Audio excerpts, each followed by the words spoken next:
عباسی صاحب کی گرفتاری کا حوالہ دیتے ہوئے کہا کہ وہ کہتے تھے کہ مجھے گرفتار کرو، ہم نے انہیں گرفتار کر لیا ہے۔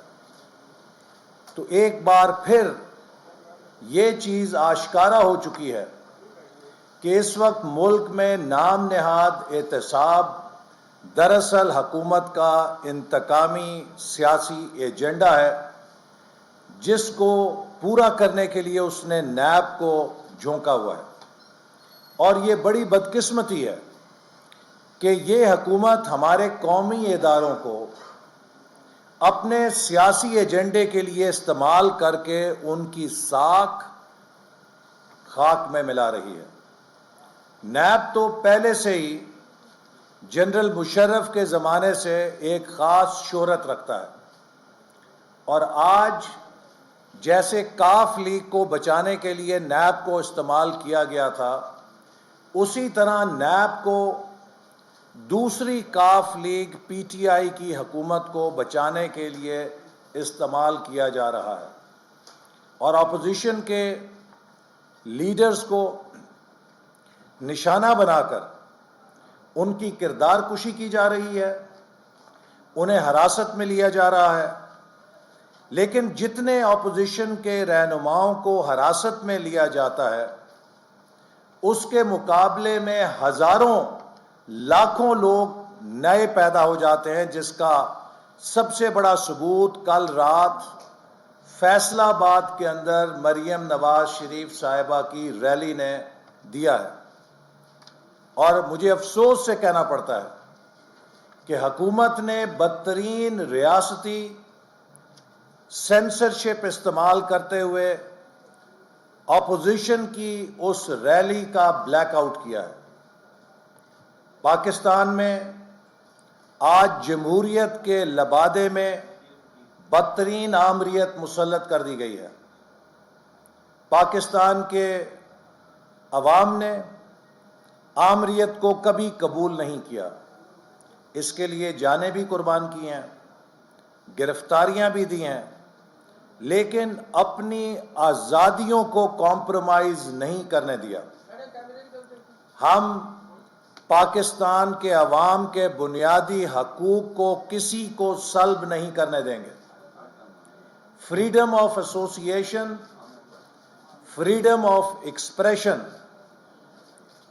آئین کے تحت عوام کے بنیادی حقوق ہیں، اور جو بھی انہیں سلب کرے گا ہم اس سے لڑیں گے۔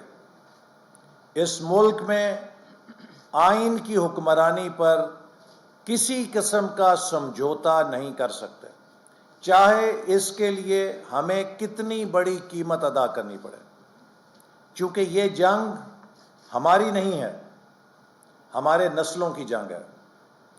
ہم نے 72 سال اس ملک کے عوام کو پیچھے رکھ کے ضائع کر دیے ہیں۔ ہم نے 72 سال اس ملک کے عوام کے فیصلوں کو روندا ہے۔ ہم اگلے 72 سال ضائع نہیں ہونے دیں گے، اور اب وقت آ گیا ہے فیصلہ کن جد و جہد کا، تاکہ اس ملک میں بھی جیسے دیگر ممالک میں، ہمارے خطے میں دیگر ممالک میں عوام کے حق حکمرانی کو تسلیم کر لیا گیا ہے، اس ملک میں بھی اس حق کو تسلیم کیا جائے۔ میں کل کی سلیکٹ وزیر اعظم کی تقریر کے حوالے سے یہ کہنا چاہوں گا کہ پوری قوم نے دیکھ لیا ہے کہ سلیکٹڈ وزیر اعظم کی واشنگٹن ڈی سی میں بھی وہی تقریر تھی جو اگست 2014 کو ڈی چوک کے کنٹینر کے اوپر کھڑی ہو کے کی تھی، 2015 میں بھی وہی تقریر کی تھی، 2016 میں بھی وہی تقریر تھی، 18 اور 19 میں بھی وہی تقریر ہے۔ کراچی بزنس مین کے پاس جائیں تب بھی وہی تقریر ہے، قومی اسمبلی میں کھڑے ہوں تب بھی وہی تقریر ہے، چین کی کمیونسٹ پارٹی کے اسکول میں تقریر کریں تب بھی وہی تقریر ہے۔ انٹرنیشنل انویسٹرز کے سامنے تقریر کریں تب بھی وہی تقریر ہے. تو یہ وزیر اعظم جو سلیکٹڈ ہے ثابت کر رہا ہے کہ بدقسمتی سے ان کے پاس کوئی نہ پلان ہے، نہ سوچ ہے، نہ صلاحیت ہے، نہ تجربہ ہے. میں وہ لفظ استعمال نہیں کرنا چاہتا کہ جو اوپر کا کھانا ہے وہ خالی ہے، چونکہ ہر جگہ الزام تراشی، ہر جگہ بہتان، ہر جگہ ملک کی بدنامی، پاکستان کو کرپٹ ملک پیش کرنا. کل موصوف تقریر ایسے کر رہے تھے کہ جیسے کوئی این جی او کا لیڈر ایڈوکیسی کرتا ہے اور لوگوں کو معلومات دے رہا ہوتا ہے. عمران خان نیا لیڈر نہیں ہے. عمران خان کے پاس 6 سال کا اقتدار ہے، 5 سال خیبر پختونخوا میں حکومت کی ہے، 1 سال وزیر اعظم سلیکٹ کے طور پہ کام کیا ہے. 6 سال کے بعد اگر کوئی شخص یہ کہے کہ ہم تعلیم کے نصاب پہ کام شروع کریں گے، ہم صحت کے لیے یہ کام شروع کریں گے، ہم فلانا یہ کام کریں گے، یہ گے کا صیغہ اس کو سوٹ نہیں کرتا. اس کا مطلب یہ ہے کہ وہ خیالی پلاؤ بناتا ہے اور خیالی پلاؤ بیچتا ہے. الحمدللہ مسلم لیگ نون نے اس کے مقابلے میں خیالی پلاؤ نہ بیچے نہ بنائے، بلکہ حقیقت میں قوم کے مسائل کو حل کر کے دکھایا. لوڈ شیڈنگ کا مسئلہ ہم نے 12,000 میگا واٹ نئی بجلی پیدا کر کے حل کیا. دہشت گردی کی جنگ پاکستان کے بجٹ سے 500 ارب سے زیادہ رقم فراہم کر کے جیتی. سی پیک کے 28.5 ارب ڈالر کے منصوبے زمین پہ کھڑے کر کے دکھائے. 2000 کلومیٹرز موٹر وے تعمیر کر کے دکھائیں. کل سلیکٹ وزیر اعظم فرما رہے تھے کہ انہیں پتہ چلا ہے کہ پاکستان میں کوئلے کے بہت بڑے خزانے ہیں. تو ان کی معلومات کے لیے عرض ہے کہ کوئلے کے ان خزانوں کو مسلم لیگ نون کی حکومت نے سی پیک سے فائنینسنگ لا کر دی اور سندھ کی صوبائی حکومت نے اس کے اوپر کام کیا، پرائیویٹ سیکٹر شامل ہوا، تو وہاں پہ کوئلے کی کان بھی کھد چکی ہے اور بجلی کا پیداواری پروجیکٹ بھی بجلی پیدا کر رہا ہے. یہ خواب مسلم لیگ نون نے حقیقت بنا دیا ہے اور آج وہاں پہ 6 ارب ڈالر کی پرائیویٹ انویسٹمنٹ آ رہی ہے تھر کے کوئلے سے بجلی پیدا کرنے کے لیے. تو یہ کام مسلم لیگ نون کی حکومت پہلے کر چکی ہے، جس کو آپ وہاں پہ ایک دریافت کے طور پہ بتا رہے تھے. اور پھر ویژن یہ ہے، ایک شخص واشنگٹن میں جاتا ہے، امریکہ میں جاتا ہے، تو اسے پاکستانی قوم کا نمائندہ بننا چاہیے. وہ پی ٹی آئی کا چیئرمین نہیں ہے، لیکن آپ نے سنا کہ انہوں نے وہی تقریر کی جو کوئی سیاستدان شاید موچی دروازے میں کھڑے ہو کے کرے گا. وہ تقریریں جو پاکستان میں قومی غیرت کی جاتی تھیں کہ پاکستان کی خارجہ پالیسی کیسے غیرت پہ مبنی ہوگی، کیسے خود مختاری پہ مبنی ہوگی، کیا ہی مزہ آتا کہ وہ تقریر وہاں دہرائی جاتی. لیکن وہاں پہ کہا گیا کہ میں دیکھو بس جا کے نواز شریف کا ٹی وی اور اے سی بند کراؤں گا، بس یہی میرا تمغہ، یہی میرا نشان حیدر ہے. جس شخص کی سوچ کا یہ عالم ہو، اس کے اعصاب پہ نواز شریف اتنا سوار ہو کہ ملک کے اندر بھی نواز شریف نہیں اترتا اعصاب سے، اور واشنگٹن میں بھی جا کے اس کو نواز شریف سے آزادی نہیں ملتی اور وہ نواز شریف کے بارے میں ہی سوچتا ہے تو آپ اس شخص کا اندازہ کر سکتے ہیں۔ آج آپ کو ہم بتانا چاہتے ہیں کہ ہمارے سابق وزیر اعظم شاہد خاقان عباسی، جو سابق وزیر پیٹرولیم بھی تھے نواز شریف صاحب کی کابینہ میں، ان کے خلاف جو کارروائی ہوئی ہے وہ سراسر انتقامی بنیادوں پر ہوئی ہے اور عمران خان کے کہنے پر ہوئی ہے، جس کی انہوں نے تصدیق اپنی تقریر میں خود فرما دی ہے۔ شاہد خاقان عباسی صاحب کا گناہ یہ ہے کہ انہوں نے 2013 میں پاکستان میں بدترین گیس شیڈنگ یا گیس کی کمی کے بحران کو 4 سالوں میں حل کر کے دکھایا۔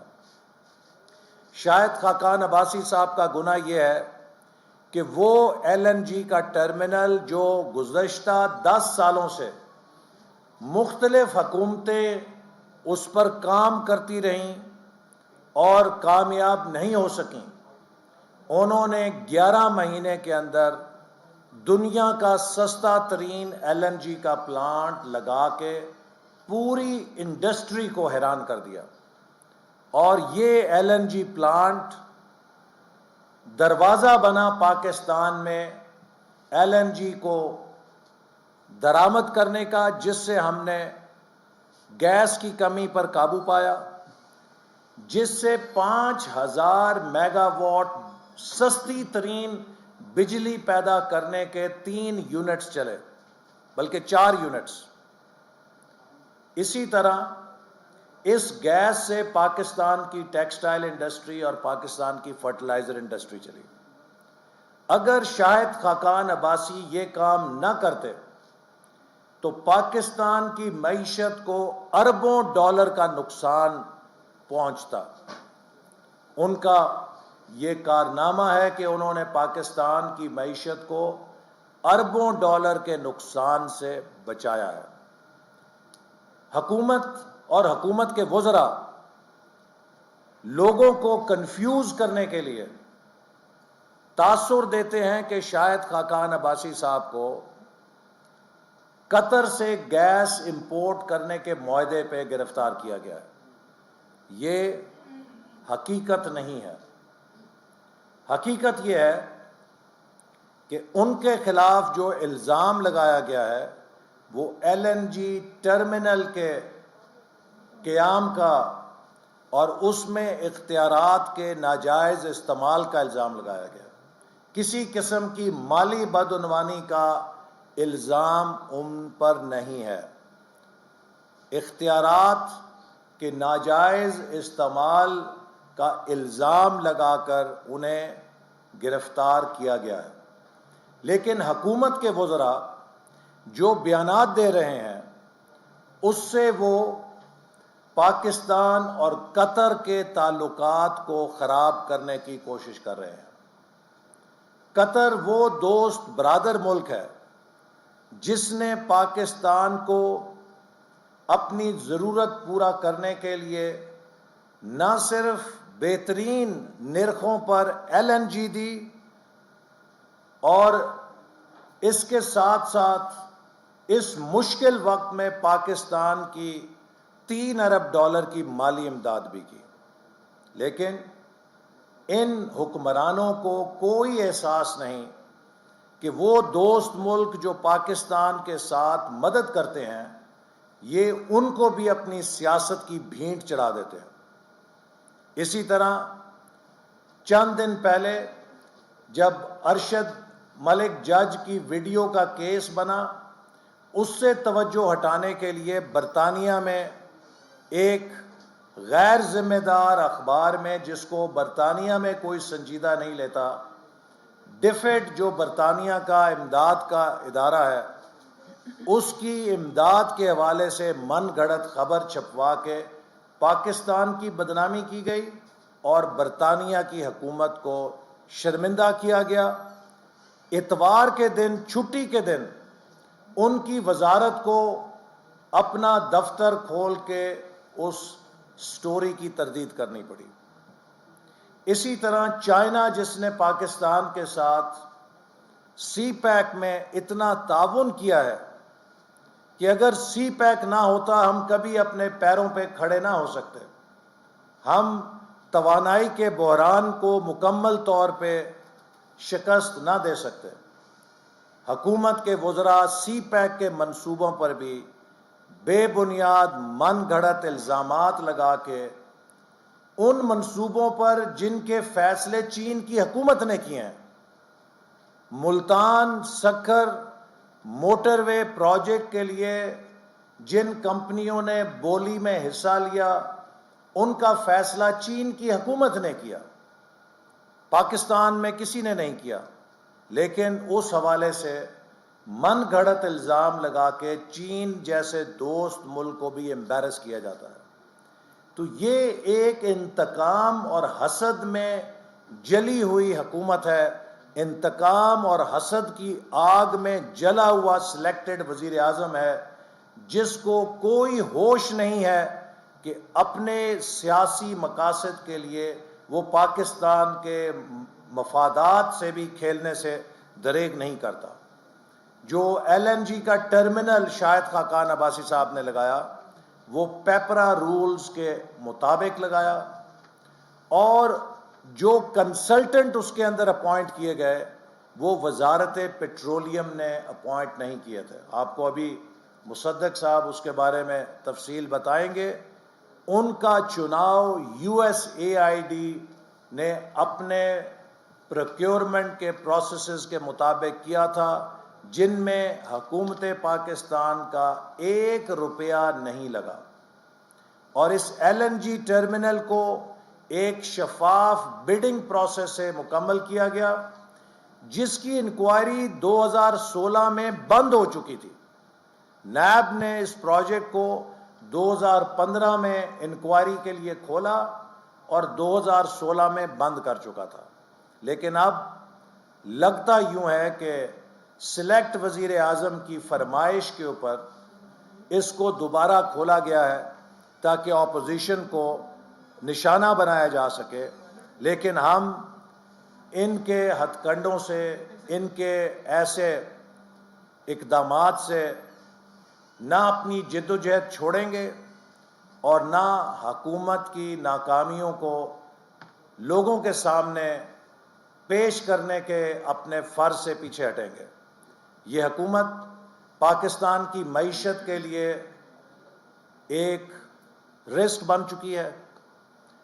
پاکستان میں انفلیشن افراط زر اس سال کے اختتام تک 18% تک پہنچے گا، چونکہ خود آئی ایم ایف نے کہا ہے کہ 13% اوسط ہوگی، اور کم از کم 4 لاکھ افراد بے روزگار ہوں گے اور 10 لاکھ کے قریب افراد خط غربت سے نیچے جانے کا بھی لوگ تخمینہ پیش کر رہے ہیں۔ تو لاکھوں لوگ خط غربت سے نیچے جا چکے ہیں۔ اس سال تقریباً 10 لاکھ لوگ بے روزگار ہو چکے ہیں، جو حکومت کی پالیسیز ہے، جو سلو ڈاؤن ہے اکانومی کا، جو ڈیولپمنٹ بجٹ کا کٹ ہوا ہے۔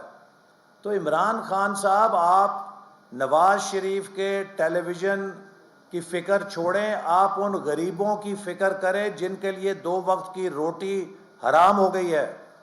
آپ کو غریبوں کی روٹی کی پرواہ نہیں کہ غریب آدمی اسکول کی فیس بچوں کی نہیں دے سکتا، غریب آدمی اپنے بوڑھے ماں باپ کے لیے دوائی نہیں خرید سکتا، وہ نوجوان جو یونیورسٹی میں پڑھ رہا ہے اس کے لیے کوئی روزگار نہیں، چونکہ جو چلتے کارخانے اور کاروبار ہیں وہ ڈاؤن سائزنگ کر رہے ہیں۔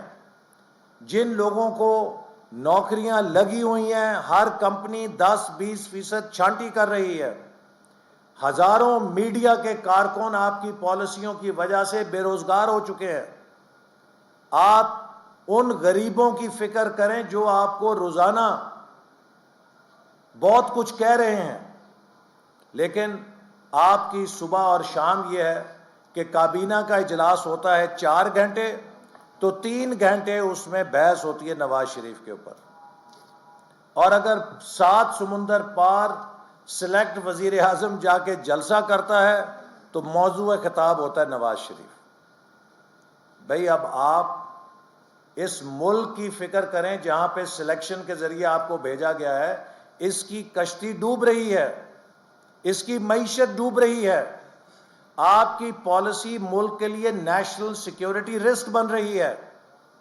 پاکستان کا دفاع, پاکستان کی سلامتی داؤ پر لگ رہی ہے.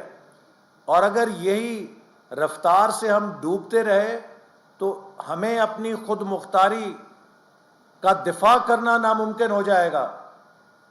اور عمران خان صاحب شاید ہمیں بھیجے گئے ہیں یا مسلط کیے گئے ہیں پاکستان کو وہاں لے جانے کے لیے جہاں پاکستان کو بیل آؤٹ دینے کے لیے پھر اس کی سلامتی کی شرائط بنوائی جائیں گی کہ پاکستان کا میزائل پروگرام فریز کریں, پاکستان کا ایٹمی پروگرام فریز کریں.